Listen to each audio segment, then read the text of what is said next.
So, yan. Okay. So, magandang gabi mga master. So, welcome po sa ating session 3 sa ating RME refresher, no? So, sa gabing ito ay ating pong pag-uusapan ang tungkol sa electrical components, no? Kung saan i-focus natin yung capacitor and iba pang electronic components. Okay? So, simulan natin. Okay? So, ito po yung itsura ng capacitor, no? So, yung capacitor po, isa po yung tinatawag natin na dielectric. Okay, so meaning, so it is somewhat a conductor, no, in a certain if it is applied by a voltage.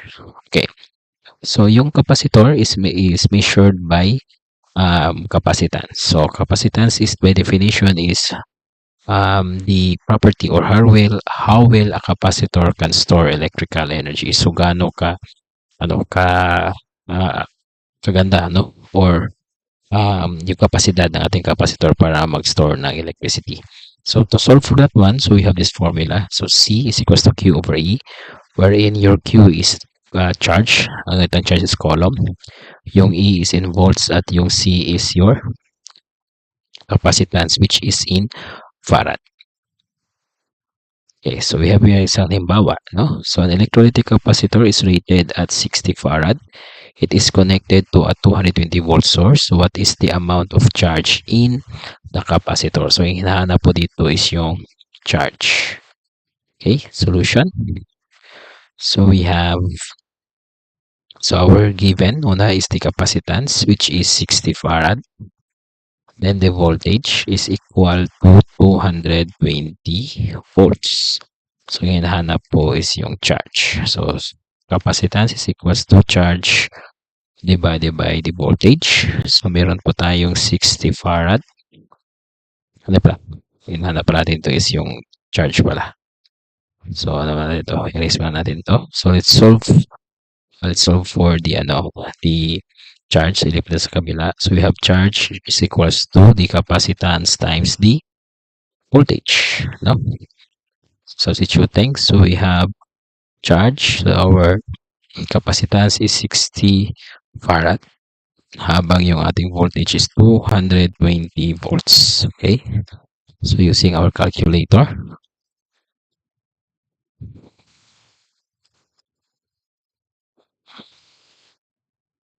Yan. So, using our calculator here. Wala yung calculator, hindi makita sa screen. Okay, yan. Yan. So, we have 60 farad times 220. This is equal to 13,200 coulomb. Okay? So, we have, so our answer is, so the charge is equal to 13,200 coulomb. So, the correct answer will be letter A. Okay, yan. Okay, next.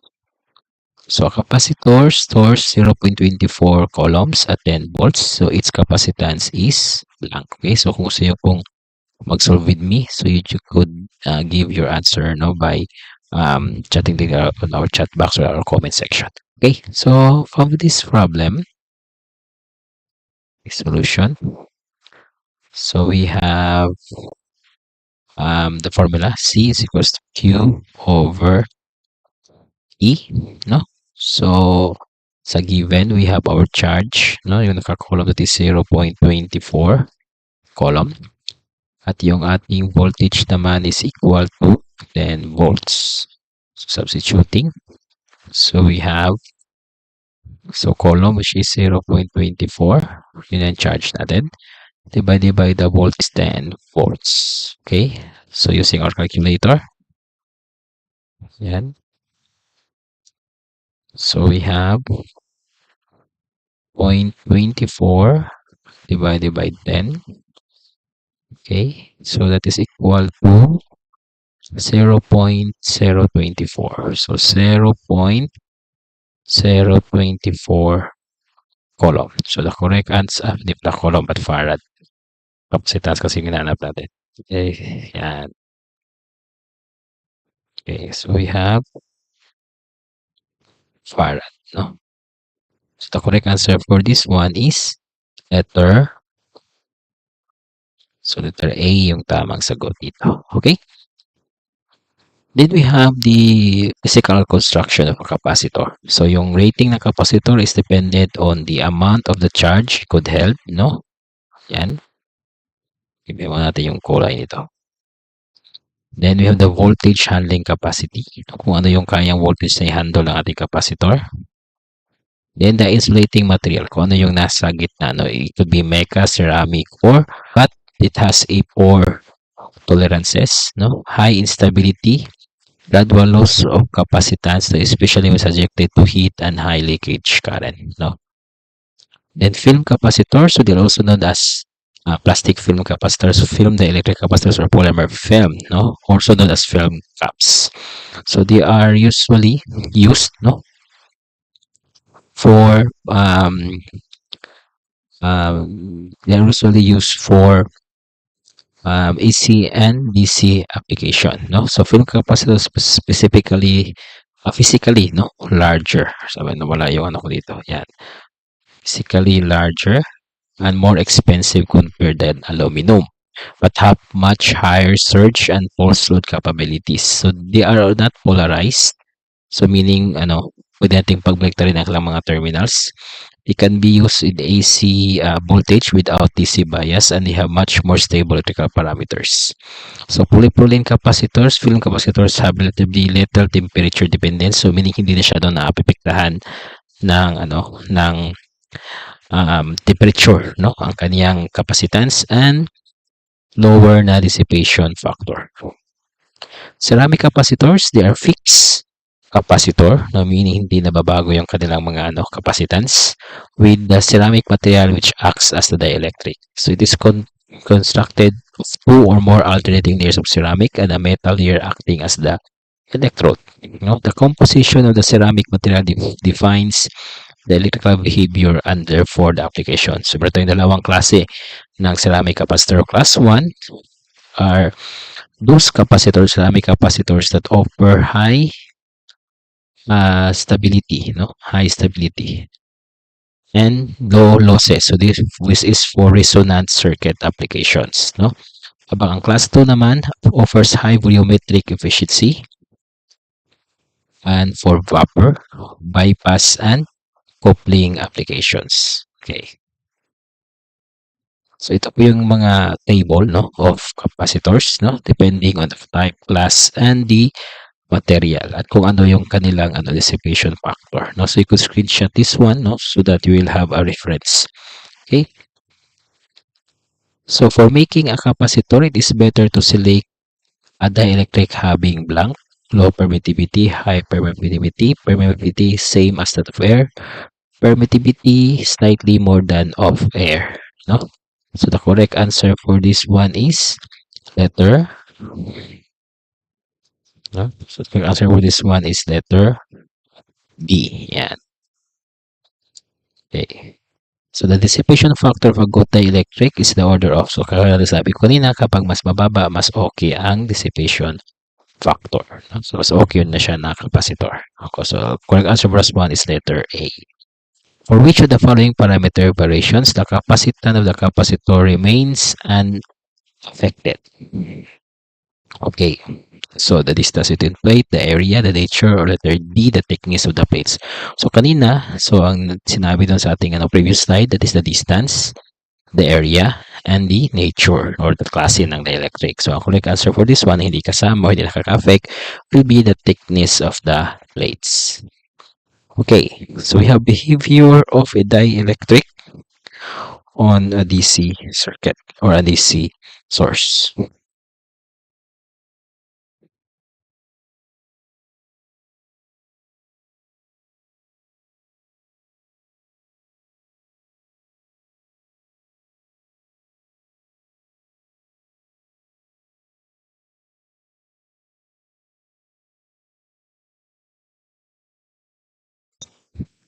Okay, so when connected, no, to a DC source, okay, so the capacitor charges and holds the charge in as the DC voltage is applied. So the capacitor essentially blocks DC current from passing, meaning hindi nakakatagos yung ating DC current kapag our capacitor is connected to DC source. Okay, so the capacitor and capacitance value. So the unit capacitance is farad, no? So a farad is a huge amount of capacitance. So meaning almost all of our capacitors are rated on a fraction of a farad. So we have micro, nano, and pico. Sometimes milli, but usually milli is for power engineering or power systems application. So we have here the micro 10 to the power negative 6, no? Ito po kanya symbol. Then the nano, so 10 to the power negative 9, and pico 10 to the power of negative 12. Then we have the energy stored in a capacitor. So that is given with a formula. So energy is equals to 1/2 times the capacitance times the square of the energy. Or in not energy but voltage, the square of the voltage. Now wherein our energy, the unit will be in joule, the capacitance in farad, and the voltage in volts. Okay, so we have your example. So how many joules is stored in a 20 farad at 60 volts? Okay, so solution. Okay, so ang given po natin, the capacitance is 20 farad. Then the voltage is 60 volts. So ang hinahanap po is the energy on our capacitor. So we have, so energy is equals to 1/2 C E squared. No? So we have 1/2 times the capacitance, which is 20 farad, times the voltage, which is 60 volts, no, squared. So using our calculator, so we have 20, ano pala, 1/2, so 0.5 yan, 0.5 times 20 times 60 squared. Okay, so the correct answer is 36,000 joule. So our work is equal to 36,000 joule. No? So ito yung ating tamang sagot. Okay, next, so we have, if a capacitor can store 300 joule at 30 volts, so what is the capacitance? So hinahanap naman dito ngayon is a capacitance. Okay, solution. So we have our voltage, which is equal to 30 volts. Then our energy, which is equal to 300 joules. So the formula, energy is equals to 1/2 CE squared. So hinahanap dito is the capacitance. Ilipat natin itong yung 1/2 at ito sa kabila. So ito magiging 2, no? Tapos energy, divide E squared. So we have 2 times the energy, which is 300 joule, over our voltage, which is 30 volt squared. Yan. So using our calculator, so we have 2 times 300 divide 30 squared. Okay, so that is equals to 2/3 or 0.67. Oh, so we have equal to 0.67. So this is farad.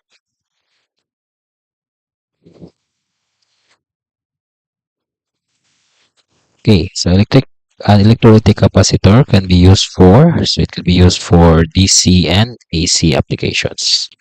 So the capacitance of capacitor is not affected by blank. So katulad ito ng question kanina. So the thickness, no, of the plate. So when 4 volts of EMF is applied across a 1 farad capacitor, it will store energy of blank. Okay, so solution. Yan. Okay, so we have omega, energy pala. Energy is equals to 1 half C E squared, no? Yan. So we have 1 half. Our capacitance is 1 farad. Then our voltage is 4 volts squared. Okay? So we have 16, no? 4 squared natin is 16 times 1 divided by 2. So the correct answer for this one is 8 joules, no? So the correct answer is letter D. Okay, then we have other electrical or electronic components. We have a diode. It's a semiconductor that is essentially acts as a one-way switch, no? So it allows current to flow in one direction and restricts, no, the current to flow in the opposite direction. So yung forward at reverse bias na application ng ating diode.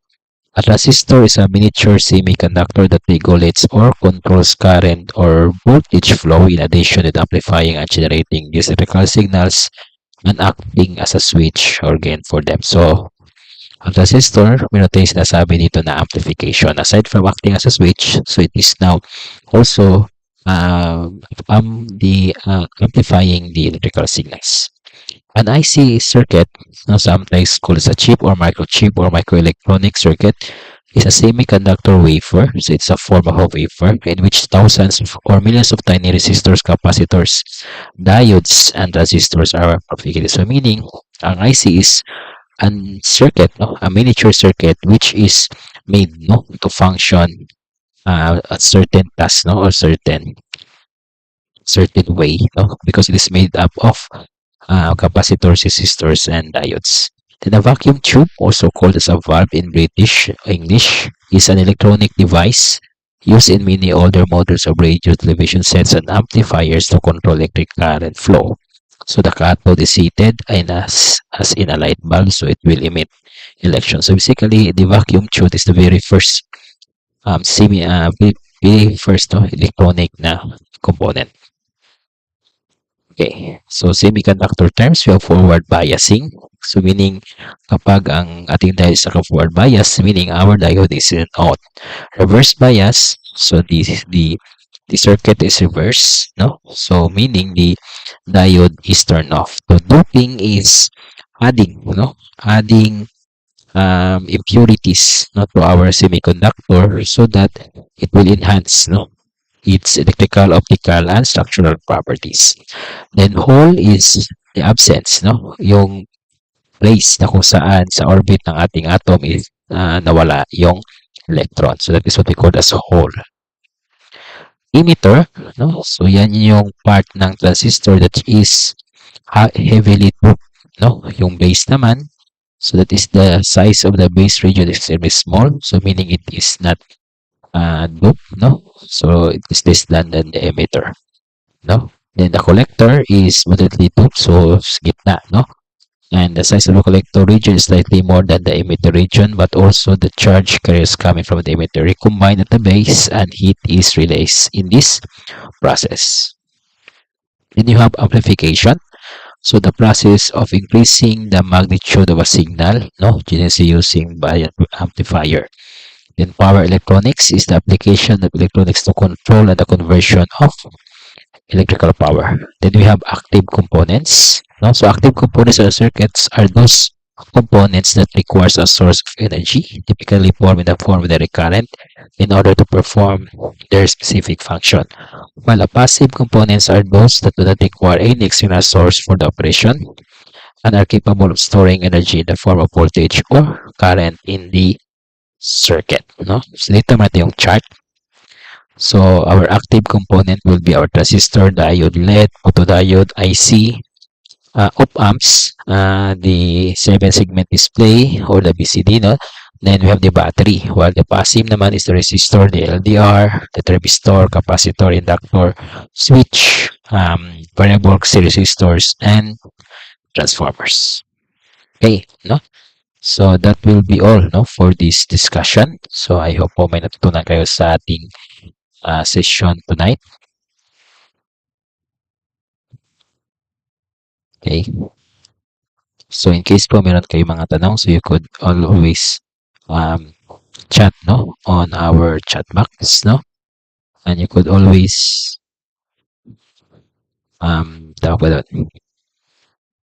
Could always also comment, no, in this video, no. Okay.